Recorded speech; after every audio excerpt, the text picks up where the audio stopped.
The Gregorian calendar, if you studied history, you know that the Gregorian calendar did not go down very easily with indigenous people.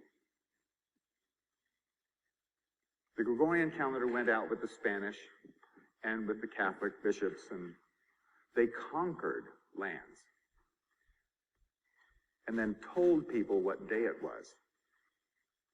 Most civilizations already had their own calendar, see? And then these guys come along and say, no. This is the day. It didn't go down very easy.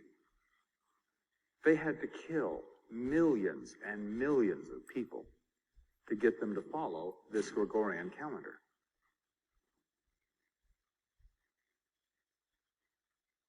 And what this Gregorian calendar was all about was the physical measurement of our orbit. And it turns out that this is a very, very insidious tool. You probably never thought that a calendar could be so evil. But what this calendar has done is it has pinned our civilization's consciousness to physical evidence only. The absolute dead center of our civilization is focused on only physical evidence. The measurement of physical objects moving through space. That's why it's not Year of Our Lord anymore. Because there has been a steady erosion of our consciousness of things other than physical. Like we've been conditioned so well through such a long process that now it is us who are enslaving ourselves mentally. Because the job has already been. The job has been done. It would be so easy, in one sense, for us to undo it.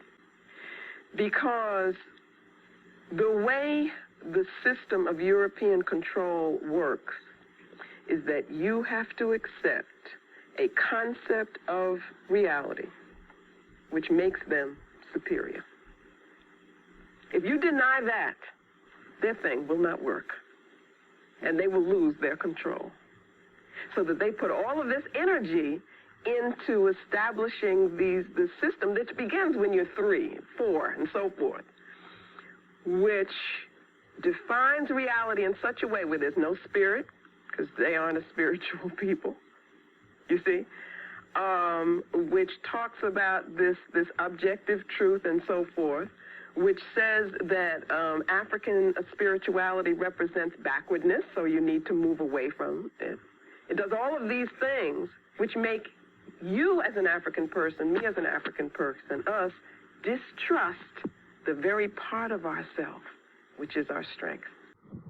It was quite empowering to kind of discover all this new information, and I quickly, off the back of that, I quickly realised that all these beliefs and ideas and stuff that I had in my head were actually only other people's ideas and theories, and realising that was pretty amazing. How did the rest of you ever believe that the secret process of unelected people behind closed doors would lead to a solution that would be in the interest of the majority of the population? We are trained, and to sum it up, I put it on in this slide. We are trained to need. We are trained to obey. We are trained to lie. We are trained to hope. We are trained to follow. We are trained to wait. We are trained to live in fear. We are trained to live in debt. We are trained to borrow. We are trained to believe. We are trained to behave. We are trained to deny yourself or ourselves. We are trained to scam and to scheme. We are trained to ask for permission. We are trained to be humble and to be nice. My siblings were raised in the 50s and I was raised in the 60s and 70s. So I think, my mother, I was really quiet. I was more introspective. I was highly sensitive. I cried a lot. There was something clearly, I was not like a normal, when I say normal, I mean, just presenting as normal. Plus I was not engaging in school. I was pretty lost. And so I think my mother, who just noticed all that, tried to reach out and look for ways to bridge that gap. I seemed slower than my peers, and I was somewhat always in the background. I didn't really engage and I can't even tell you why. I just know speaking for me when I was young was very painful. People put labels on kids, introverted, shy. Now we have words like, a whole span of autism responses. How as an adult do you look at yourself now? How do you understand it within the context of a broader framework of assimilation of information? I was on information overload for most of my childhood until I discovered the connection between physical motion and helping calm my nervous system, how to stimulate that parasympathetic. I think, I don't know, I was just always frightened. I could remember being frightened a lot of things frightened me. Things seemed loud.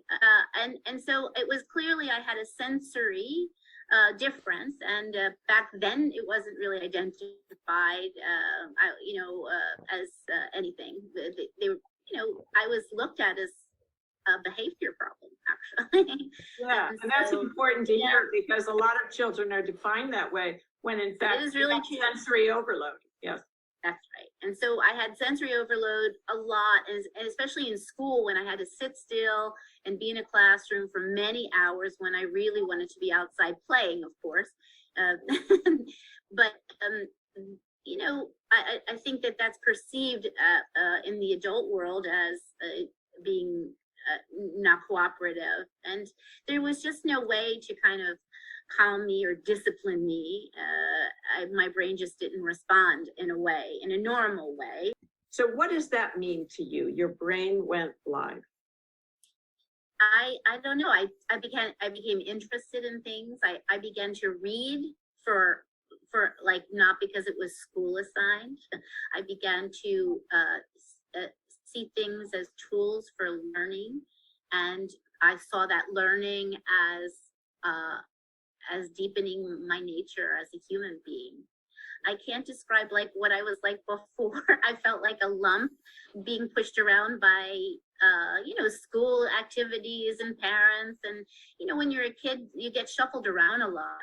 Yeah. And it's not always in the best interest of a family to consider the youngest, which I was. And I was just always shuffled around from place to place and, just told what to do. And it was, aside from making a kid with sensory differences, it was pretty miserable for me. And then I think in my dance years, I could remember the freedom of expression from my, just like a very heartfelt opening of my, you talk about, was an organic opening. And it's like I'm three-dimensional now. Yeah, that's wonderful. We need to think and feel and see like human beings, because that's what the whole industrialized civilizing process was about and is about, is to erase our ability to recognize ourselves as human beings. This is about altering perception of reality. This is how you change spiritual perceptions of reality. You get the human being to no longer understand being a human being, and then you've altered their spiritual reality, man, and you really have major big time, and after that it's always about catch up. It's a human being. So we need to remember that. Whatever it is that we're dealing with, we need to think like human beings. So indoctrinated within the academies that find it more difficult to critique, to look critically. Because the academy since the time of Plato back in 600, 700, 500, actually, years before the Common Era. The academy is the place that has been used to despiritualize the universe. It has been used to promote a conception of truth that has no spirit in it. When a child is not connected to themselves or their surroundings, when the disconnect inhibits them from inhabiting their nature, it is very painful. Only most children cannot express this disconnect as pain, so they begin to literally act out what they cannot grasp. Therefore, the practice of kinesthetic learning is important at every age. It is never too late to get connected. Kinesthetic learning is like a silent language that we all know about, but take for granted, because we engage in activities of daily living, but not purposefully with intention for learning. Specificity is important for the overall balance function of your whole brain function. Whole brain thinking, one whole body movement, go hand in hand. What I realize now is that Miles didn't hear it as a mistake. He heard it as something that happened, just an event. And so that was part of the reality of what was happening at that moment. And he dealt with it. He found something that, since he didn't hear it as a mistake, he felt it was his responsibility to find something that fit. And he was able to do that. That taught me a very big lesson about not only music, but about life. You know, we can look for the world to be as we would like it to be as individuals, you know, make it easy for me, that idea. We can look for that.